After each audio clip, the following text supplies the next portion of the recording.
आज दशहरा का त्योहार है, यानी कि विजयादशमी का पर्व है। सभी गर्भवती माताएं यहाँ पे दी गई दशहरा की कहानी जरूर जुड़े। दशहरा की अमुक कहानियाँ हैं जो हम आपको बहुत ही अच्छे से सुनाएंगे।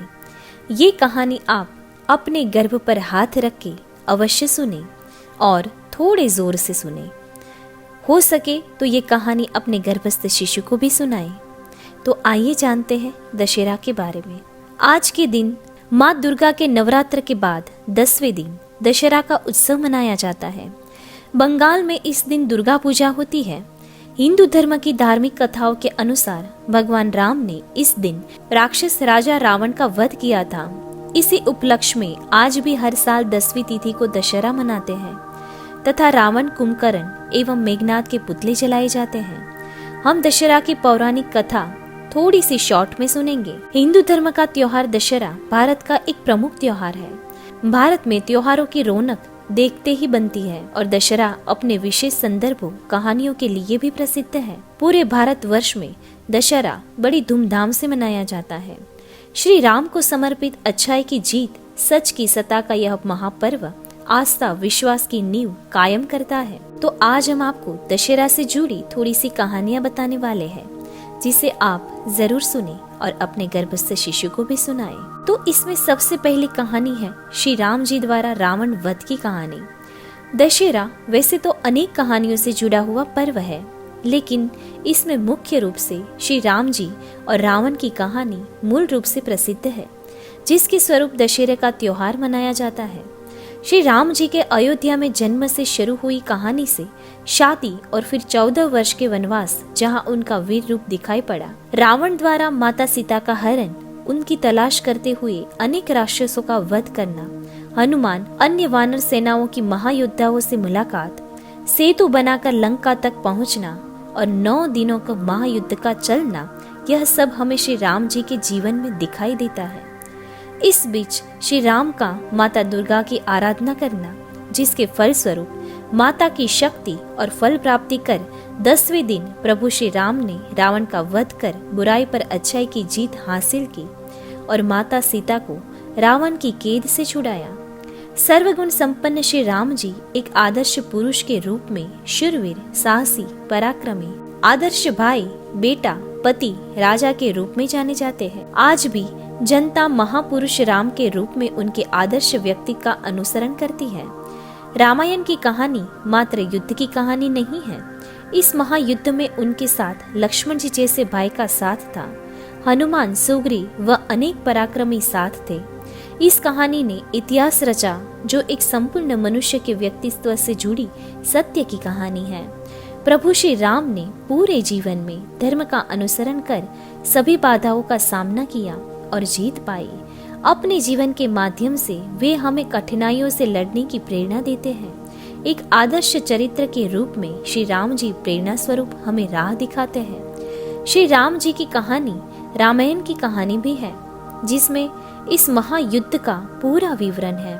9 दिनों तक चलने वाले इस युद्ध में रावण को हराना इतना आसान नहीं था, क्योंकि रावण जैसा पराक्रमी, ज्ञानी, शिव भक्त योद्धा को मारना नामुमकिन सा ही था। लेकिन रावण का एक पाप, जो सीता माता के हरण का था, इस पाप ने उसे मृत्यु दिलाई। रावण को हराने के लिए श्री राम जी को शक्ति स्वरूप माँ दुर्गा की आराधना करनी पड़ी थी, जिसके फल स्वरूप माँ दुर्गा ने श्री राम जी को शक्ति प्रदान की और उन्हें समस्त देवी देवताओं का साथ मिला, जिसके सहयोग से श्री राम ने रावण वध कर जीत हासिल की और इस युद्ध में महारथी मेघनाद, कुंभकर्ण, रावण की बलवान राक्षसी सेना भी मारी गई। ये तो थी रामायण की राम की जीत की कहानी। दूसरी कहानी है माँ दुर्गा द्वारा महिषासुर के वध की कहानी। महिषासुर की कहानी एक पौराणिक कहानी है, जो एक ऐसे शक्तिशाली राक्षस की कहानी है जिसका सर भैंस का था और जिसने कठोर तपस्या कर ब्रह्मा जी से वरदान स्वरूप ये मांगा कि उसकी स्त्री के हाथों ही मृत्यु हो, अन्यथा कोई भी देव, दानव, मनुष्य ऐसे न मार सके। ब्रह्मा जी से वरदान पाकर महिषासुर बहुत शक्तिशाली हो गया था और तीनों लोकों में अपना साम्राज्य स्थापित कर हर जगह हाहाकार मचा दी थी।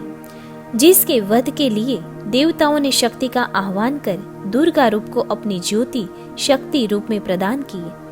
माँ अस्त्र शस्त्रों से सजी प्रकट हुई तब देवताओं ने महिषासुर के आतंक से उनकी रक्षा के लिए प्रार्थना की थी। माता ने 9 दिन महिषासुर से घमासान युद्ध कर 10वें दिन उसका वध कर दिया था। इस प्रकार अच्छाई की जीत हुई थी, जिसके विजय स्वरूप माँ दुर्गा की पूजा की जाती है। उस दिन को पर्व के रूप में मनाया जाता है। ये तो थी महिषासुर के वध की कहानी। दशहरा की जो तीसरी कहानी है वो पांडवों से जुड़ी कहानी है।